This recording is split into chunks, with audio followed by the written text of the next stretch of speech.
Hello everyone, welcome to our video. In today's video, I want to help you understand why people experience PTSD and others do not experience PTSD. Okay, so I want to give you a clear perspective of how people experience PTSD. Okay, so my name is Vilab Enoch Francis, and I am a psychiatric clinical officer by profession, and I'm based here in Tororo, Eastern Uganda. So if you are still new to our channel, I request you to subscribe because this motivates me to create more content for you. So if you are a medical student, this video is good for you. But also if you are coming from a region of war zone region, or you are fled from that kind of region, this video is also good for you because we are going to break it down in two simple ways how to understand PTSD. But also if you are not in a war zone area, this video is also good for you because in our communities we have women and girls going through what we call sexual violence. Okay, even men themselves, there are some men also who go through sexual violence, but they never talk about it. So this video is good for you because it will help you understand some of the signs that you are going through. So to understanding PTSD is that we have to understand the brain. There are two structures in the brain that you need to understand.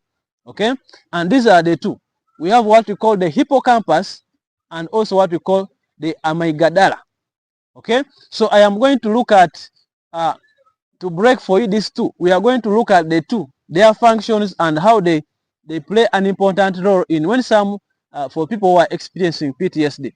So the hippocampus is the memory control center in the brain. So its work is to store information and also to bring it back for you or to retrieve it in case you need it. Okay, so this hippocampus, it deals with organizing and storing information. Okay, it's like a secretary. Okay, a secretary can arrange documents, that files of maybe the year 2024, they put them in one side, they put their stamps, they make sure their bosses sign, they put it there and with the exact date. Okay, and the current one also they put on one side. So that's the work of what we call the part of the brain or the memory control center, which we call the hippocampus. Okay, then on this hippocampus is not good at managing stress. It's not very good at managing stress. Okay, then on the other side we have what we call the amygdala.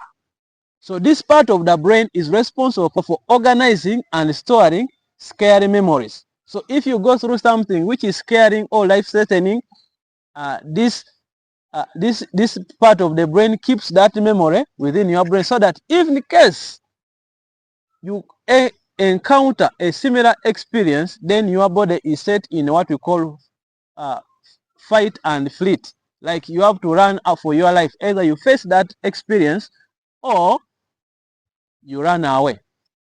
Okay, so it deals with organizing and and also storing what we call scary memories. Okay, it deals with what we call automatic response to fear. So for example, when you are walking and you find a snake, okay, you're about to step it, you find a response that you remove your leg immediately. So that is an automatic response whereby the brain, the conscious brain, doesn't think about it. You find yourself just behaving the way you do because you have seen a danger. So that is the work of what we are calling the amygdala. Okay, so it's like we can compare it like a fire alarm. Whenever there is a fire outbreak, it sets on that fire, danger, danger. So you have to leave the building. Okay, so this part works harder. This amygdala works harder and also becomes more sensitive when stressed. So in case you are exposed to so much, this amygdala can be oversensitive. Like a fire alarm, all the time there is just like a smoke, fire, danger, danger. Okay, so this amygdala is always connected to what we call the visual system, is always connected to our eyes. Okay, so if your eyes look at maybe a snake, already your body also reacts immediately, without the other conscious brain saying, okay, you run. Okay, so this is the part of them. So it is, when you look at it, size like just around a circle. like almost over when you look at it in the brain structure. Okay, so that is the simple way how I can put it. Okay, so the amygdala works much faster than what we call the conscious brain. There are certain things that you have to first think of before you can respond. But if you find danger, like you're about to step in a deep hole or on a sharp metal or on a snake, you find the body responds faster than you don't have to think. The body just reacts immediately. So that's what we are calling that. It is much faster than what? The conscious brain. Okay? So if you are still new to our channel, we request you to subscribe. My name is Birave Enoch Francis, and I'm a psychiatric clinical officer here who is based in Eastern Uganda, in Tororo. And I am so passionate about creating awareness about mental illness. I want to see a community which is productive and also mental health. So I can't do this thing alone, but I request if you have the ability, you can be an organization, you are an individual, NGO, that you can come on board and partner with us, that we can continue spreading such information in our communities, in our villages, here in Uganda, in Nakivale refugee settlement, on radio, so that we can reduce stigma in our communities, so that we can have people seeking for mental health services. Okay, about 32% of Ugandans have mental illness, but majority of these people don't know that they have mental illness. Almost approximately 14 million of Ugandans. Okay, so but your support in terms of medication, facilitation of our clinics, the food for the clients, and other things that you may give us is also, it may have a great impact in our communities, because mental health is a fundamental human right. Okay, so as we continue, we are talking about the amygdala, that this amygdala can be more sensitive when stressed. Okay, just like a small thing, it sets on danger, so it can signal danger, danger, danger. So when you signal danger, your body is either going to face that danger or it is going to run away. So the amygdala, as we are saying, that it can be more sensitive and sends out signals to the brain, so that you find yourself running away from danger. So sometimes the conscious brain does not have time to think about, is this really a snake or not a snake? Sometimes you may step like you are seeing something, a rope like a snake, but you find you are running away. But it doesn't have time to think, is this a snake or not a snake? So it just triggers what we call the fight and flight mode, whereby your body is now on alert. Okay? So in PTSD, the memories of a traumatic event, they are stored in an organized form or in a disorganized form. Okay, they don't have the exact date that this thing happened in such a year and such a place. Okay, so your brain stores it like the thing is really happening now.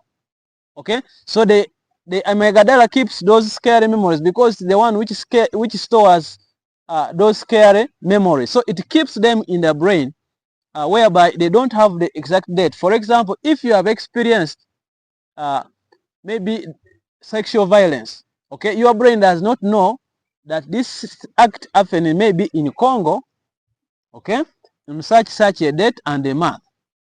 But when you are there, you think this thing is happening now. It is in Uganda, yet you are in Uganda, but this thing is happening now. Okay, the memories have been are yet not organized. They are just unstamped. You don't have the exact date. Okay, that is why you'll be experiencing as if the thing is happening now. Why? Because the part of the brain which keeps the scary information is telling your body that you are in danger. There is danger. There is danger. So the other side of the hippocampus knows that this thing is still happening now.